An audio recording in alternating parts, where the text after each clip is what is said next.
Yo, what's good with y'all boys? It's your SNKRS Jordan, aka Vixen, back with another video, man. Today we have another sneaker bot. So the last sneakers video that we did was about 7 months ago, which was the video where we compared TSB versus BNB and Essence. At the time of this video, all of those bots are broken. So naturally, when bots don't work anymore, a new bot arises, and that is Project Enigma. So without further ado, let's get into the video.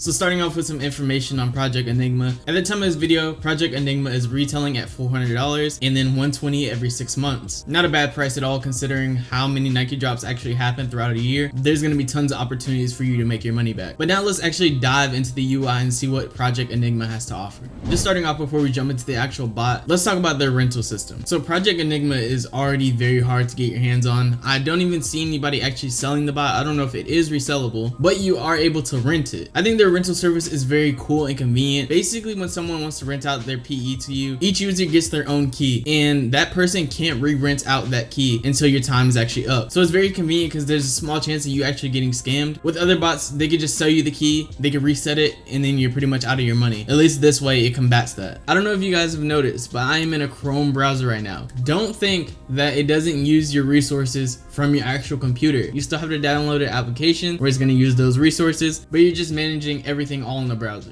And another thing that the bot has is this marketplace. Like most bots that you rent, you don't actually get Discord access. People have to send you guides and stuff. With PE, you can actually purchase Discord access if you would like. As you see here, you could purchase $20 and there's one for $10. I personally don't think this is worth it. You could just read a guide. You kind of don't need Discord access to run a bot like this. It's pretty simple to set up, but if that's what you want to do, you can. And in the middle right here, it says that you can purchase a 30-day key. As it says, it only lasts 30 days, so it's not a real key. It's basically just a rental. I think it's a cool idea, but $350 is very expensive. You could probably get it way cheaper than that. And they also have a getting start video where it shows you how to do a Windows installation, just very basic stuff. And then in the tools tab, they have recommendations. This is how you can see how many tasks you can run on Project Enigma without it actually crashing or severely lagging your computer. So if we went ahead and click add new server, it comes up with the server 1. And let's say we had an 8x16 server.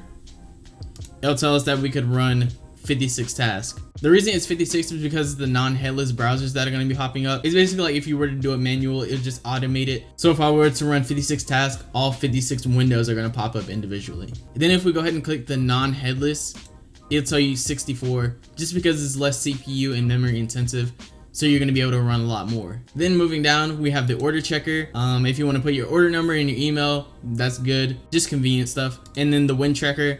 I haven't won anything because I only run for 2 drops. Just looking at other people's success, it definitely does work right now. Then the settings is a bunch of basic stuff, really nothing important. Then the proxy tab, basically the same as every other bot. Payments is where you set up your cards.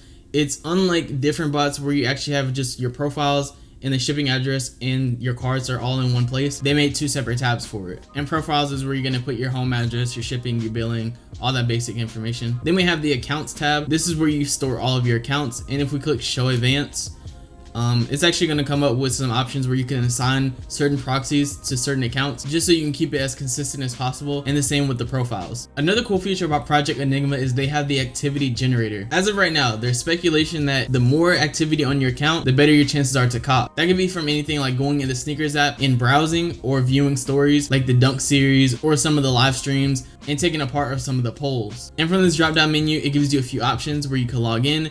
You can watch the stories, you can auto browse, or you can do it yourself manually. I personally just decided to use the stories and auto browse just because the other 2 I really don't need. And then finally, we have our task. This is where you're going to set up all your tasks. You're going to manage your tasks, start them, stop. So we go ahead and we click bulk create. It comes up with this screen telling you that you need a product URL, blah, blah, blah.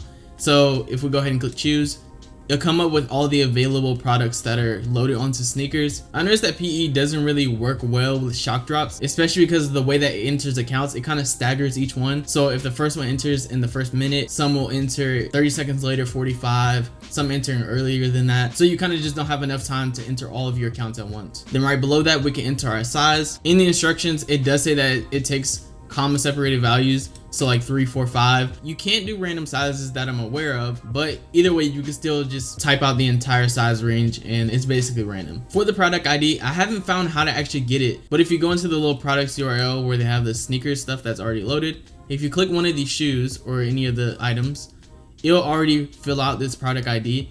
So you really don't have to worry about this unless there's a product that's coming up that isn't loaded on here. Like I said about the shock drops, it's just too slow to enter all the accounts. So you kind of don't have to worry about this because all the products are going to be loaded ahead of time. They have a box for expedited shipping if you're interested in that. And then this is where we select if we want headless or non-headless. I tend to use non-headless browsers just because with bots like TSB and BNB and some of the older Nike bots, they were getting filtered out because they were sending request entries. So I think non-headless entries are kind of the wave right now, but I have seen people hit with headless. So I'm not sure what this experimental mode is, but I heard that it cooks. So if you do have Project Enigma, try running half with this experimental mode and then half without it. And then last in here, we have the tags. This is basically kind of like account grouping. So if you have certain accounts that you want to run, this is how you do it. That's pretty much it for Project Enigma. It's really not a complicated bot. It's very simple, very straightforward, and that's why I think it's so great about it. If you are interested in renting Project Enigma, you can find it in a few places like Whop, which will be in the description. You can try Botmart and Tidal, which also has great prices. So as always, I appreciate you guys sticking around. Make sure to like and subscribe, and comment down below what's the best Nike shoe you got all year. And I'll catch you guys in the next one.